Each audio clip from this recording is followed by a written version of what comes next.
एक बेटी की डोली सजाने के बजाय पिता ने उसकी अर्थी को कंधा दिया। ये सोचकर ही रूह कांप जाती है। उत्तराखंड की अंकिता भंडारी मर्डर केस को लेकर आए दिन नए नए खुलासे हो रहे हैं।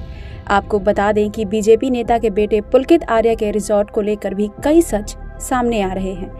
वनतारा रिजॉर्ट को लेकर एक और बड़ा दावा किया जा रहा है, जिसे लेकर उत्तराखंड के वन विभाग में हड़कंप मचा हुआ है।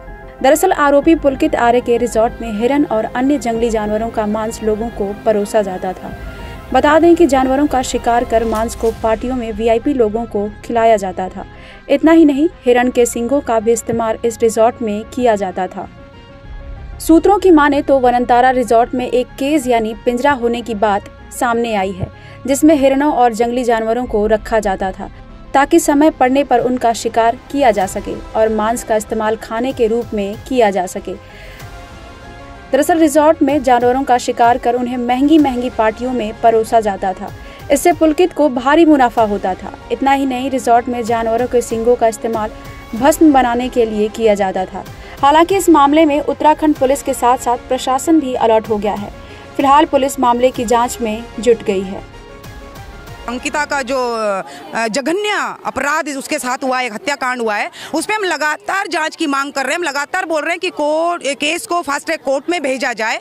हम सरकारों से गुहार लगा रहे हैं, हम सबको बोल चुके हैं। और हमें जब लगता है कि जो शिथिलता आ रही है उसके लिए जनता का आक्रोशित होना स्वाभाविक, और जब तक ये बड़ा आंदोलन, उग्र आंदोलन उत्तराखंड में नहीं होगा, तब तक हमें नहीं लगता कि अंकिता के लिए न्याय की आस भी बची होगी। इस तरह के बड़े ओहदे वाले लोगों के साथ, जिस तरह के वो वीआईपीज़ बोला जाता है, जिस तरह के वो इतना बड़ा वर्चस्व रखते हैं, जिस तरह से पार्टियों में उनका इतना बड़ा कद है, तो पूरी कोशिश उन गुनाहगारों को बचाने की करेंगे। लेकिन हम मात्र शक्ति से यही कहना चाहते हैं कि हम जिले वाइज आज हमने ऐलान किया है कि जल्द से जल्द केस को फास्ट ट्रैक कोर्ट में न भेजा जाए। एक उग्र आंदोलन की तैयारी पूरा आंगनवाड़ी संगठन प्रदेश भर में करेगा, क्योंकि अंकिता की मां आंगनवाड़ी वर्कर है पौड़ी से। कोई भी जो स्थानीय नेता हो, क्षेत्रीय विधायक हो, कोई अभी तक अपने स्टेटमेंट नहीं दे रहे, सामने नहीं आ रहा, क्या वजह? नहीं, हमने बोला है राजनीतिक पार्टी में चाहे सत्ताधारी लोग के हों चाहे विपक्ष के लोग हों, जो मुंह नहीं खोल रहे हैं वो भी बड़े शर्म की बात है। बहुत ही शर्म की बात है। राजनीति इतने बड़े अपराध से बड़ी हो गई आपके लिए, कुर्सियां अपनी बेटी की जान से प्यारी हो गई आपके लिए। सबको एक आना चाहिए, ये राजनीतिक लड़ाई नहीं, हम बोल चुके हैं। ये बेटी के अस्तित्व की, उत्तराखंड के अस्तित्व की, मातृशक्ति के अस्तित्व की, अरे एक बेटी, मैं बोली जिस बेटी ने अपनी जान दे दी, अपनी कुर्बानी दे दी, ये संकेत छोड़ के गई है कि संभल जाओ, नहीं तो हर बेटी अंकिता बनेगी। ये सोचना चाहिए उन जनप्रतिनिधियों को। सबको आगे आना है, सबको मिलकर दलगत राजनीति से ऊपर उठ गए इस आंदोलन को, आवाज को उठाना होगा अपनी बेटी को न्याय दिलाने के लिए।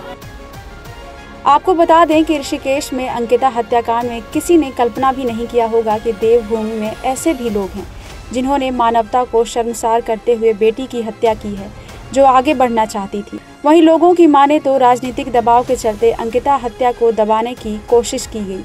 जब अंकिता मामले में जनता का दबाव बना, तब जाकर आरोपी की गिरफ्तारी की गई और पूरा मामला खुल गया।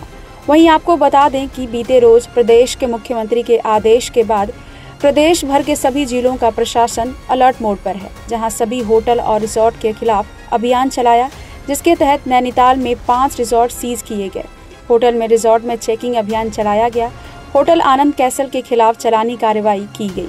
वहीं होटल एसबी को सीज कर दिया गया। ब्यूरो रिपोर्ट, क्राइम तक।